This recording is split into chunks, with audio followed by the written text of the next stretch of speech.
Auto insurance can all seem the same until it comes time to use it. So don't get stuck paying more for less coverage. Switch to USAA Auto Insurance and you could start saving money in no time.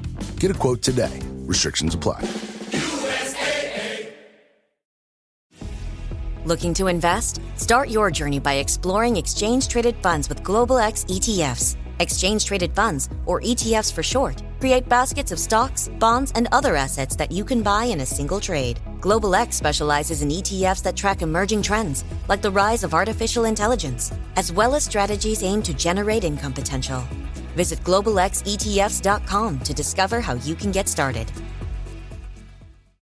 Hey guys, welcome to this week's podcast episode. And as usual, I love scouring, looking for guests that are doing things on the cutting edge, very interesting things. And today I have Ingo. And what's interesting is he's got a unique background, but has this idea of the small reset, which is basically release, rediscover, rise, and he's providing transformational life in beyond career coaching.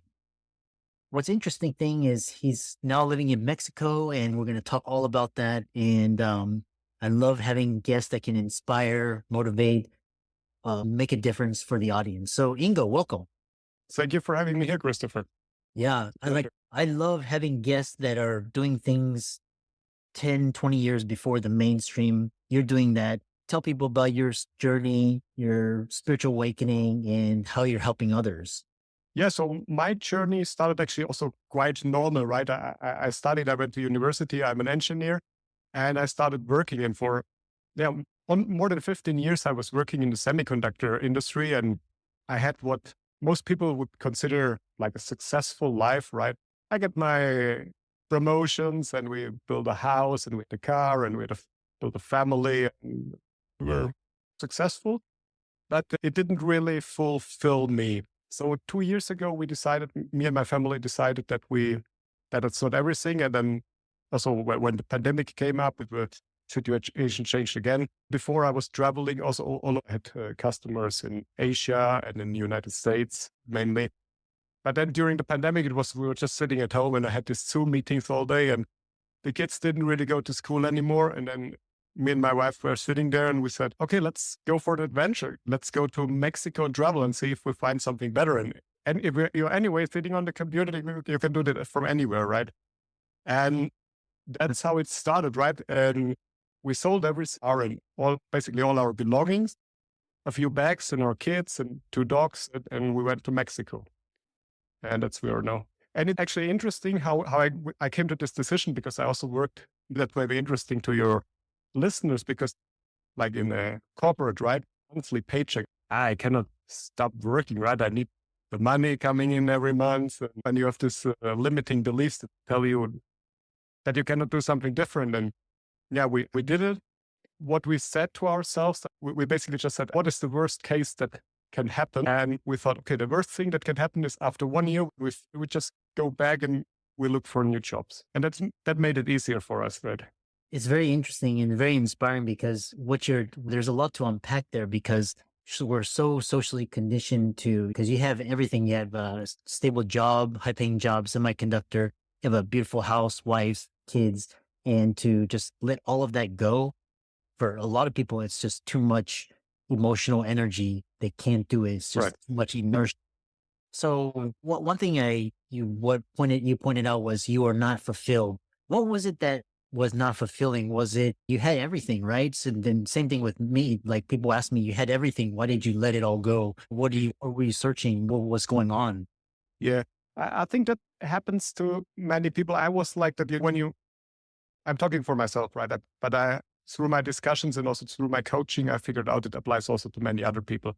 So when you're a student and when you start your career, you're driven and you want to have your goals and you want to reach certain things, right? And you're driven and everything seems fine. But then when you become a little bit old.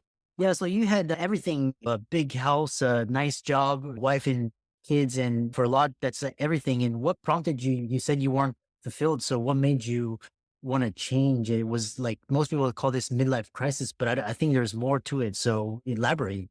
Yes. And I think it's also, midlife crisis may be a term, but I think it comes even older. I think for many people, it comes, I'm talking here for myself, right? But through my discussions and my coachings, I understand that it's happened to a lot of other people. I think when we start our careers, we come from university or from college and we start working and we have all these goals and we're driven and we want to reach certain things. And we think these things will make us happy. But when we have them, and for me, it was right now after starting with 35 or something like that, when the kids grow older and you're getting promoted, but you're not getting the same fulfillment from that anymore. And also money is not so important anymore. For me, it was like the realization that something is missing and that I need, let's say, more balance or more holistic, or let's say a balance between the different areas of life. And that's what I was missing. So there was also like more, let's say, call it a spiritual element that I was missing, or let's call it more purpose, that you just want to make some more contribution that's more important for you than just going after the business or doing this kind of stuff. Yeah, it's interesting because graduating medical school and then they like your first paycheck, your first couple paychecks is really nice. So it can, but then after a while, it just wears off. It's just basically a number in your account and you're like, exactly. Yeah. And then the next question I have is, so one thing that I did an experiment on myself was this process of letting go, because you let go in a big way. So what is your advice to challenge people to let go? Because it's like people are like holding on to these things and it's keeping them back. But if they would just let go, they could make space for the things that are supposed to come, but it's just so hard to let go. So how do you let go? You did your house, your career, everything. So. Yeah, I think that was radical because it was everything. It's also not, I wouldn't recommend it to everybody, right? Everyone needs to find its own way, its own solution. It's not for everybody the right thing to move to the other end of the world and start a new life. And I think letting go is something very releasing. For me, I also said, oh my God, I'm selling my house. I'm selling everything. I collected all this stuff all over these years. And most of them you don't even need, right? You have them at home, but you don't really need them. And actually, it was really a release for me. I didn't expect it. I also never did it before in such a big way, right? To release of everything. We really didn't have anything anymore, just the suitcases and, okay, some dollars on the bank account. But these material things, they're not really important. And even though it was an interesting story. We came to Mexico and we bought a car here in Mexico City and we started to ride. And we had still like quite all the baggage full of suitcases and bags and on the roof, like suitcases. And then it was actually the first stop we made a little outside of Mexico City in a small town. And we left a few suitcases in the car and they broke it and they stole 3 suitcases. We didn't really care because it was still too much somehow, right? It was not our passports or something important, right? It was just some other things, than some clothes or winter clothes or nothing really important. That's why we left it in the car. When we left, we still thought it's somehow important, but when they stole it, okay, then. Yeah. Whatever. When you release everything, when you sell everything except like a suitcase and your bag of clothes or whatever, what does that feel like? Do you feel like lighter? Do you feel like, I'm just curious what that feels like. I think, yes, it gives you freedom. It feels very good. It releases you. Yeah. Because I think that's one of the main problems because that most of us have, right? We want to be rich and be successful and everything. And we think if we have more money or more things, we have less problems, but it's not correct, right? Because if we have more money, we also have more problems because we worry more about losing all the money. And so if you have less, you also worry less. So it was really a release. It's quite interesting because I love what you say because you're right. People think, like winning the lotto is going to solve your problems, but then it actually invites more problems in. It's be careful of what you wish for because having all of that brings much more problems. People try and sue you, people try and steal from you, or like kidnapping, all these really random things. And next question is, so now you went from total semiconductor tech into transformational growth coach. And what made you decide to go into transformational growth coach as opposed to be a tech entrepreneur from anywhere? What made you want to help others? Because I think that's what giving me purpose, right? That's what I really want to help others.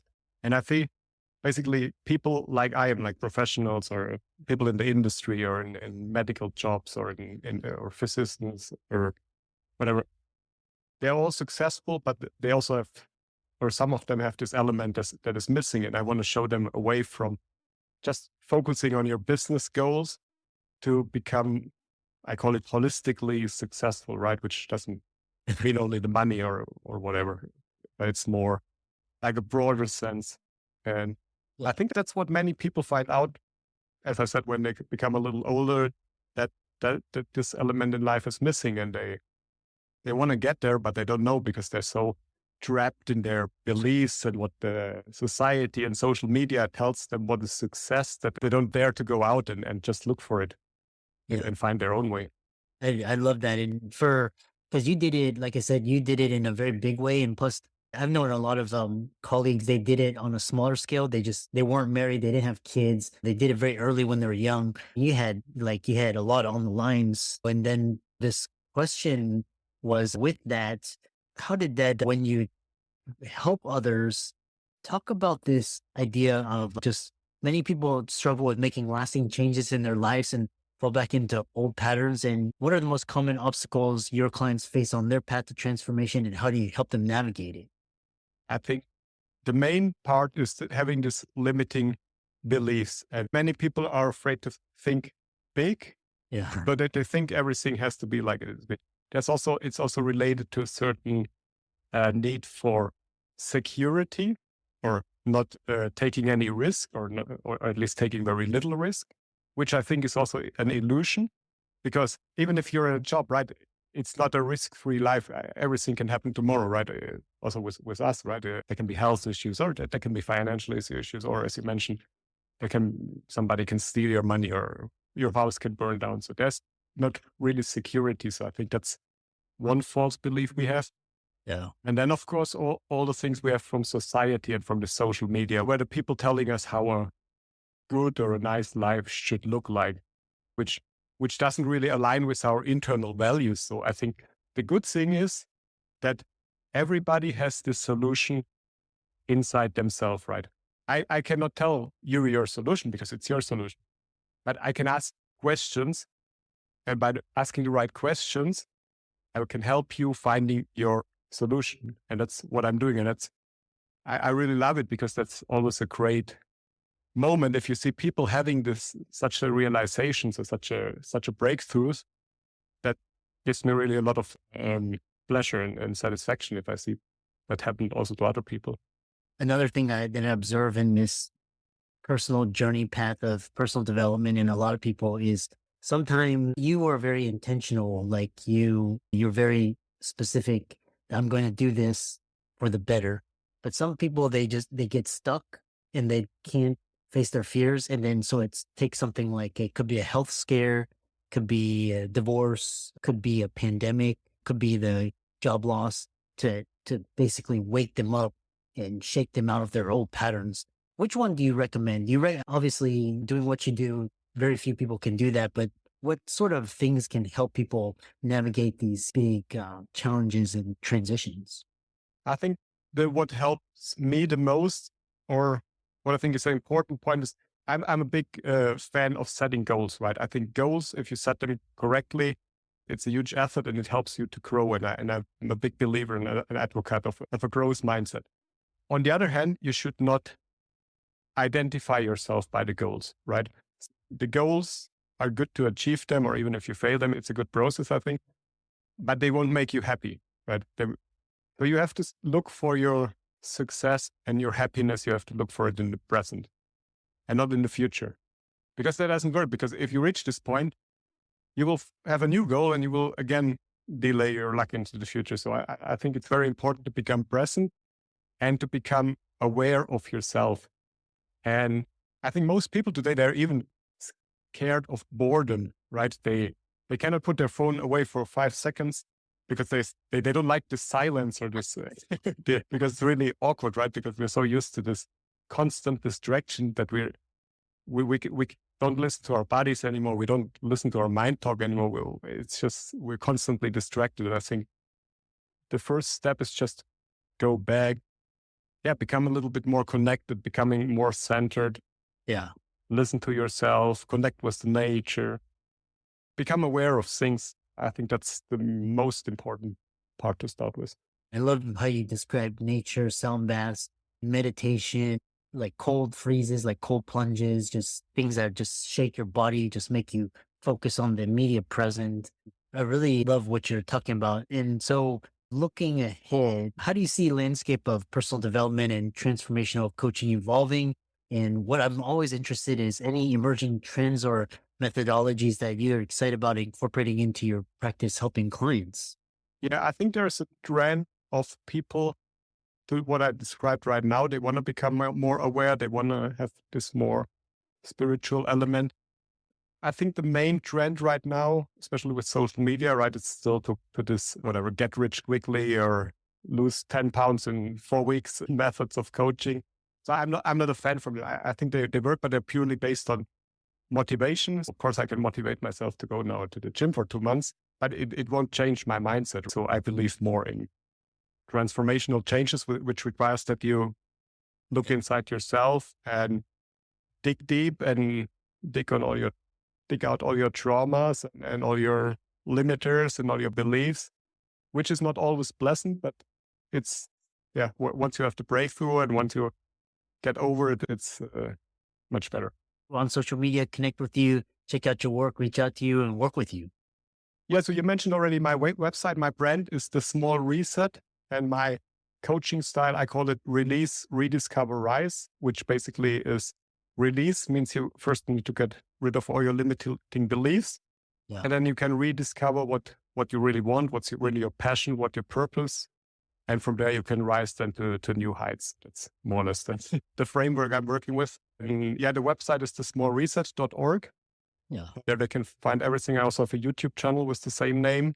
And I also do a podcast. It's also on YouTube and all the major podcast platforms. And I'm happy to connect, happy to hear your feedback and learn more. Yeah. And I love Ingo's energy and his enthusiasm, his passion for life. And you can just feel it. And I love this discussion, especially the release part. And because a lot of the audience is really, they type A and they want to control everything. Be sure to follow and like Ingo on social media. Check out his website, his works, and work with him. And with that, thanks so much for an inspiring discussion. Thank you, Christopher. It was a pleasure.